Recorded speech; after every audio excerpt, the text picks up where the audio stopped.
Comparisons to other areas. New York City, San Francisco Bay, cities, and Boston. New York is double the percentages of parkland along its shoreline, even though Hampton Roads is twice the shoreline. New York City is double. San Francisco Bay, Hampton Roads is because it has again, we were getting as far as 9 times as much shoreline as San Francisco Bay cities, but again, they have twice as much parkland. And last, Boston, 9 times as much waterfront. Boston has 3.5 times as much public parkland on the water. So you can see some of these cities, Boston and New York, are quite old cities, and yet they have managed to preserve land on the water. And you can see places like this attract not only businesses and people to live there, but they attract tourists to come. And especially if you have an area that's historic as well as scenic. And that's true of what we have here at Riverview Park and what is now the City Park.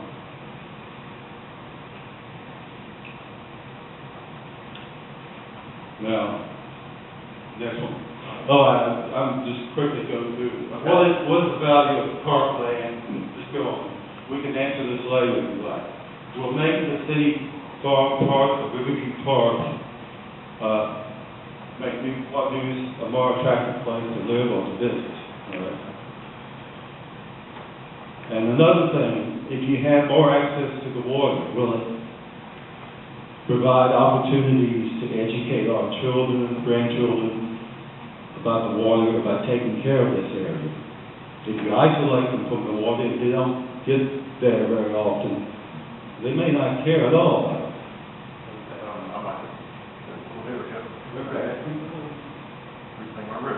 And we have a river heritage. Some people live in areas of the city that seldom go down to the river. I live near the shipyard, so I drive close to the river every day. But up here in Denby and around Minstrel area, there's probably people, and especially children, that don't get to the river. Don't even see it.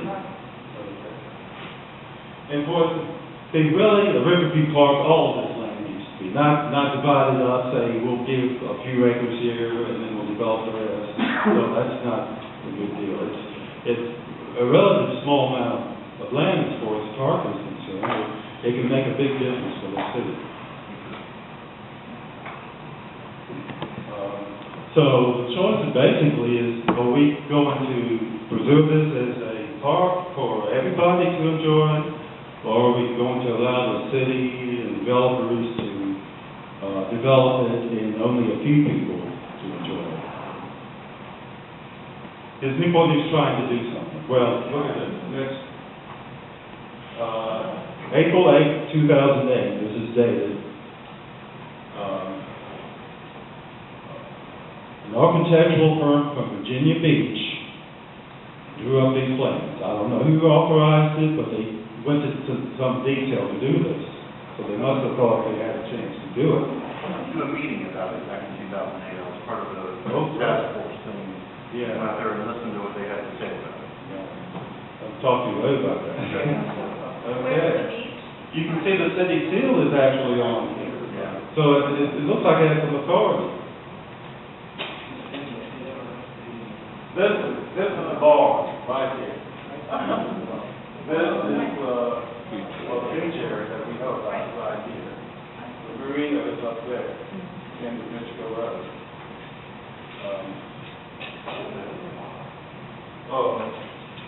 This is the gymnastics center. They call it gym.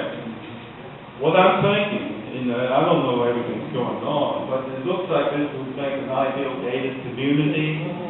That gymnastics center would be a private gym. I mean, that seems the way they're headed. Adrian, where's the barn? Right in there. We know they're going to tear it down.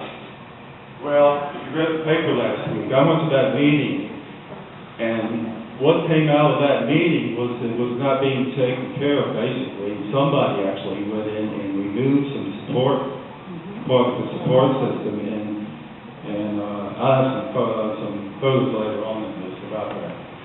But it looks like somebody either planned to destroy the barn, or somebody just carelessly let somebody come in and take some of the wood that wasn't valuable or something like that. But it's a crime that should be investigated either way. What would be lost? First of all, if that plan that I just showed you goes into effect, the sledding field would be gone because it would be right there next to those houses.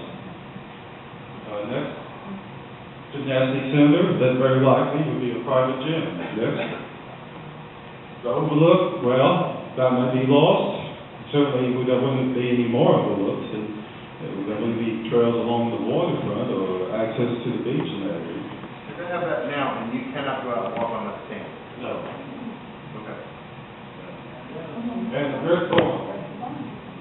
This was taken last year before anything was started on it. I have some more recent later. Okay.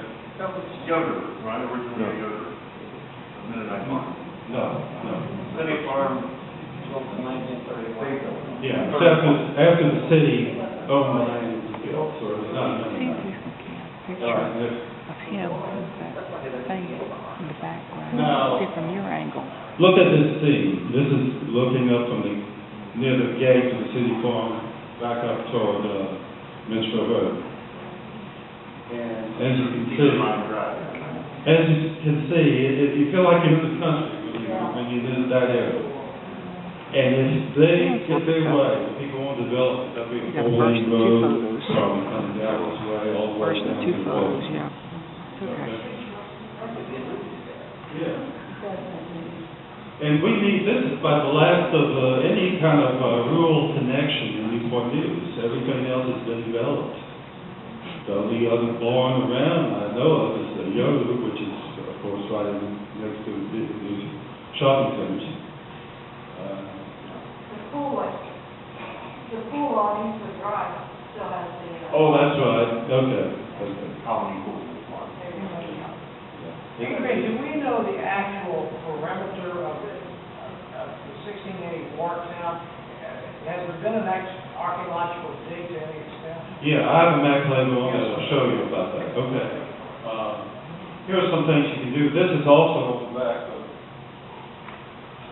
these. If you haven't gotten one, please get one from the table up here. You can take some extras to pass out to other people, but it's, actually, right.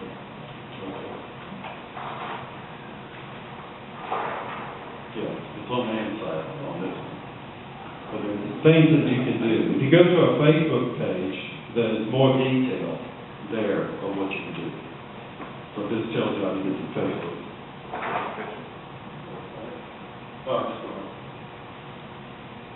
Okay.